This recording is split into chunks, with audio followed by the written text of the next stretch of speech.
Muy buenos días, bienvenidos a Entrevistas Cascabel. Nos encontramos el día de hoy con la señora Cristina Alarcón, gerente de Proyectos de Protección Animal Ecuador, organización fundamentalmente dedicada al control y a la prevención ecológica en nuestro país. Si estoy mal, por favor, Cristina, corríjame.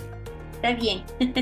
Muy amable, Cristina. Gracias por haber aceptado nuestra invitación y por aceptar hablar de un tema particularmente complicado, porque cuando hay intervención de capitales, normalmente la gente tiene temores o normalmente hay personas que saltan a defender rabiosamente una posición sin entender realmente cuál es el fondo de la situación. Vamos a hablar de frente. Cristina, ¿qué tanto problema tiene el Ecuador por la inmensa producción camaronera que tenemos? En lo ecológico me refiero.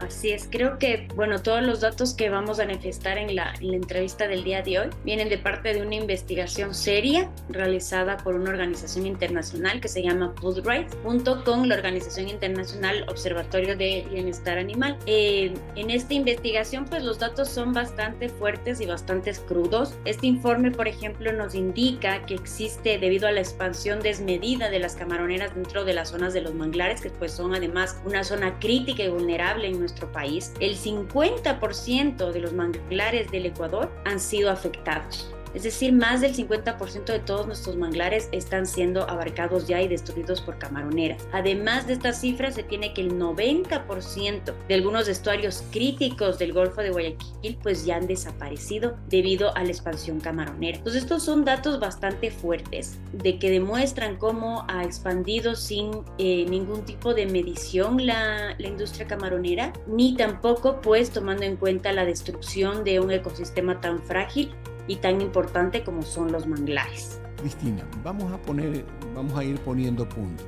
Entendemos que la destrucción de los manglares genera un daño reversible en la naturaleza. Esto es, los manglares pueden ser repoblados o pueden ser rescatados, reinstalándolos. Se ha hecho eso en algunas zonas del estero salado de la ciudad de Guayaquil. Pero, ¿quién debería tomar la precaución? A ver, primero, ¿cuál es el motivo de levantar los manglares? ¿Qué se quiere con eso?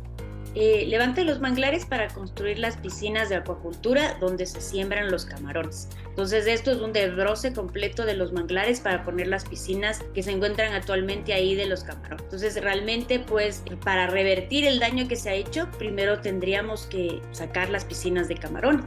Esa sería la única manera de volver a repoblar donde están ahorita los manglares. Porque digamos que ahí donde una vez estuvieron los manglares están las piscinas. Y dígame una cosa, ¿por qué se construyen las piscinas en los sitios en los que están los manglares y es necesario desbrozar el manglar para construir la piscina?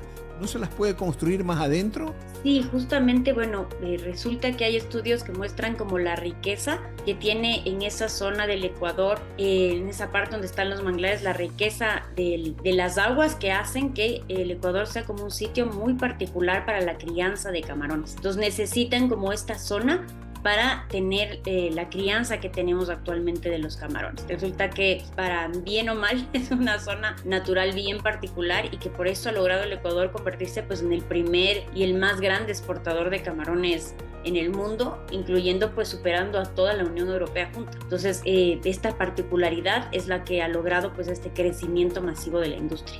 Dentro de esta circunstancia y considerando o poniendo en un contrapeso, el problema ambiental que genera el desbroce de los manglares, pero también vamos al otro lado, las fuentes de empleo, las fuentes de ingreso tributarias para el país, las fuentes de ingreso para quienes trabajan en esa industria, quizás podría llegarse a un término de control sobre mayor expansión, porque ya en este momento el Ecuador es el primer exportador de camarón del mundo. Así es.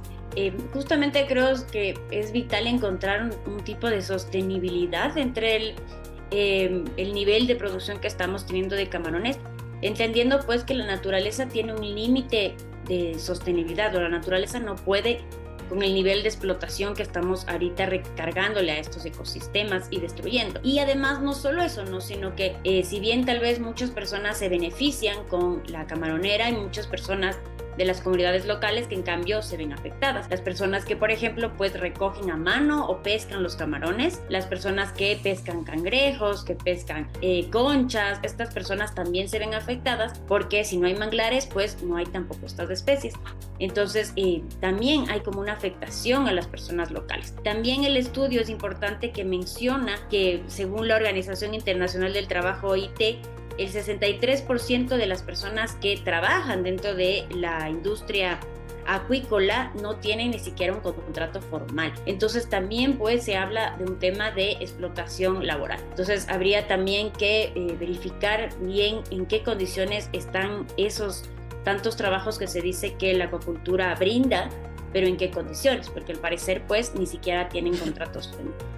A propósito de esto, yo por ciertas relaciones familiares conozco de personas que han ingresado a trabajar en una de las grandes exportadoras de camarón, cuyo nombre no viene al caso, y conozco que le pagan no el mínimo porque es un profesional biólogo, le pagan un mínimo por haber recién ingresado, pero conforme a la tabla profesional, estamos hablando de un sueldo mucho mayor que los mínimos del obrero, días libres, seguro social, seguros especiales, o sea, brincan un poco los mínimos obligatorios de una empresa, favoreciendo más bien al empleado. De lo que usted me hablaba, no queriendo confrontarla, de lo que usted nos hablaba entonces serían quizás las camaroneras o las empresas que no son formales. No, más bien la Organización Internacional del Trabajo toma en cuenta todos los tipos de industrias camaroneras. Más bien quería que tome en cuenta más las formales.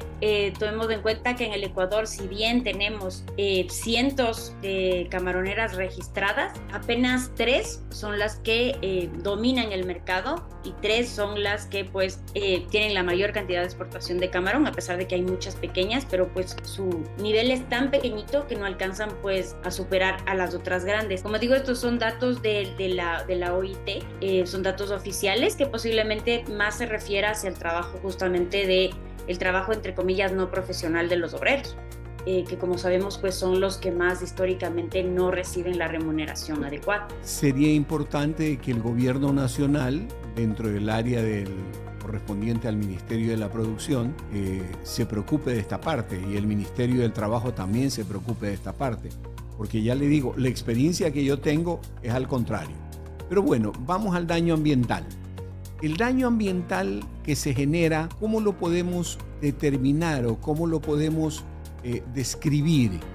¿Cuál es el primer daño que se genera por lo que se levantan los manglares? Yo sé, se pierden especies, etcétera, pero algo más en cuanto tenga que ver con la oxigenación de la zona, del país, del mundo. Sí, bueno, hay otro tema súper importante y es que la producción del balanceado para los camarones. Una de las partes que tal vez no son tan visibles es justamente qué es lo que comen los camarones, y lo que se le da de comer a los camarones pues es un balanceado realizado con harina de pescado. Este es pescado que se pesca de manera industrial en los mares, tanto en los mares de Ecuador como de Perú y de Chile, y pues la pesca está siendo tan intensiva también de estos peces para poder mantener la industria camaronera que pues incluso estamos creando un descenso grave de estas especies de camarones pequeños que se usan para hacer esta harina de pescado. Incluso pues lo que ahora tenemos los datos de las mediciones del CO2 provocado por esto nos indican pues que incluso ya superan las emisiones del ganado lechero, y que más o menos por cada 100 gramos de camarón de piscina, pues de la acuicultura, porque estamos hablando de acuicultura, no de la pesca al aire libre de camarón, genera 18 kilogramos de emisiones de CO2, lo que equivale, como digo, más a lo que produce el ganado lechero, que es por lo general el animal al que más se le, o la producción de animal al que más se le adjunta el tema de los gases de CO2, pero incluso esta ya superaría la producción de gases de CO2. y le vuelve pues un tema preocupante en cuanto a las emisiones de CO2 y también obviamente a la destrucción de los manglares y a que debido a esta explotación pues lo que hacemos también es liberar muchísimo nitrógeno hacia los esteros y también pues provocamos un desequilibrio dentro de la naturaleza de los esteros. Esta situación de generación de CO2 en las fábricas de harina de pescado o las procesadoras de pescado para generar la harina es básicamente en el litoral ecuatoriano, colombiano, peruano. ¿Dónde están esas fábricas? Sí, más que la emisión aérea que puedan provocar las fábricas, es debido a lo que estoy retirando o pescando esta cantidad de peces. No únicamente es el tema de la producción de CO2 normal que puedo producir cuando tengo una empresa y entonces pues elimina gases de efecto invernadero, sino más que eso es toda la cadena de producción que tiene detrás pescar esta cantidad de peces, producirlas en harina.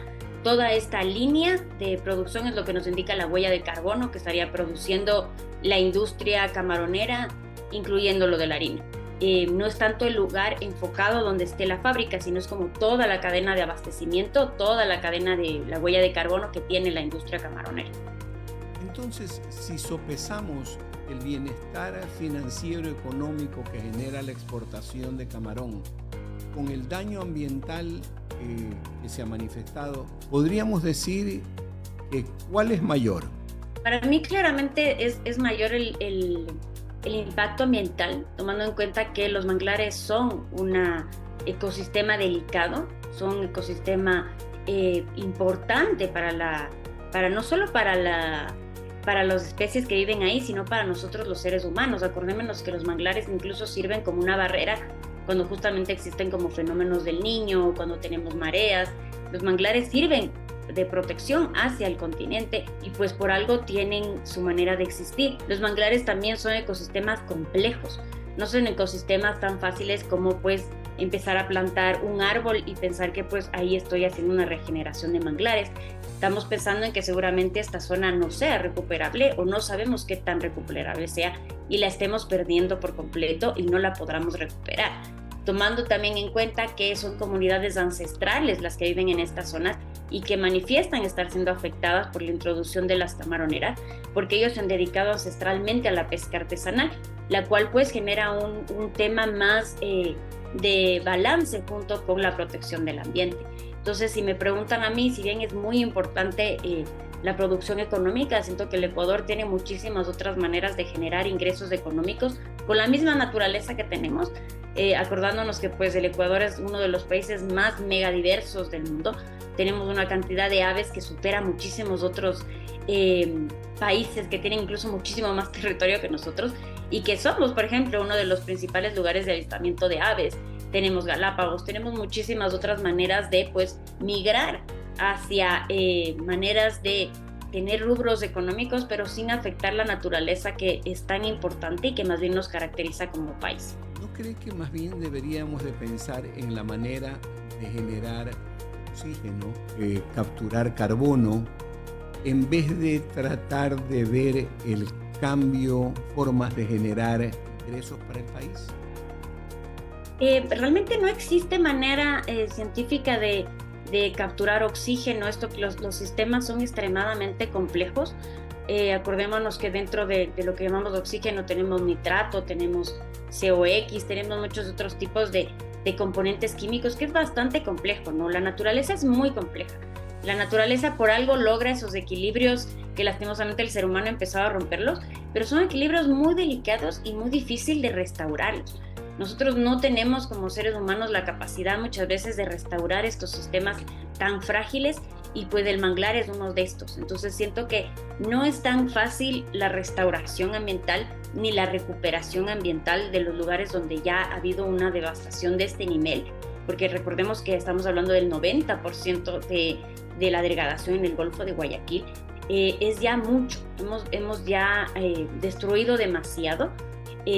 Le veo complicado una restauración que se puede hacer y que más bien impulsamos a tener el diálogo abierto con la industria camaronera del Ecuador para pues ver qué medidas, tal vez ellos ya tienen planes de medidas de restauración o planes de construir las nuevas piscinas camaroneras en sitios más lejanos. Sería una conversación interesante de tenerla también con la industria camaronera, tomando en cuenta que esta investigación no está ni siquiera dirigida únicamente al público ecuatoriano, sino que esta investigación está dirigida al público español, que es uno pues de los principales consumidores de camarón, y la cual lo que están diciendo a los españoles es básicamente que el camarón que ellos están comiendo está destruyendo los manglares del Ecuador. Entonces siento que es una conversación que deberíamos tenerla también con la industria camaronera para pues tal vez incluso ver qué medidas ellos ya están tomando, qué medidas planean a futuro hacer para arreglar el problema que se está causando en los manglares.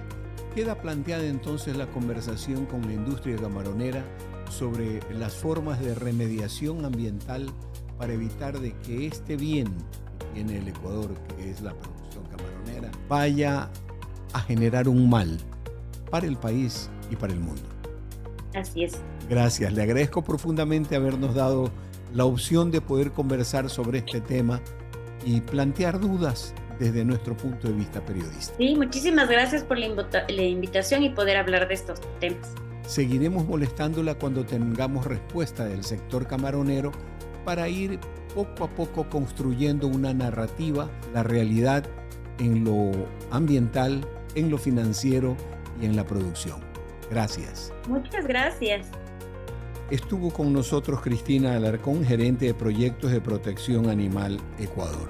Gracias a ella, a la organización, y dejamos planteado para podernos reunir, conversar con quienes hacen de la producción camaronera su vida.